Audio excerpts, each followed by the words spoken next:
How to quickly find and filter start text and images in messages on the Samsung Galaxy S25, S25 Plus, or the S25 Ultra.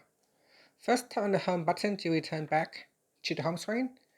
And from the home screen, open up the text messages app.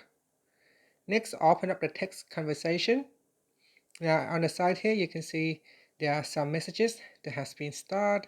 So to quickly find all your favorite star messages, just tap on the more button at the top. And from the pop-up menu, tap on star. In here, it will start out all your text messages, including images. So here are my favorite text and my favorite images. It has been starred. If you want to remove the star, you can open it.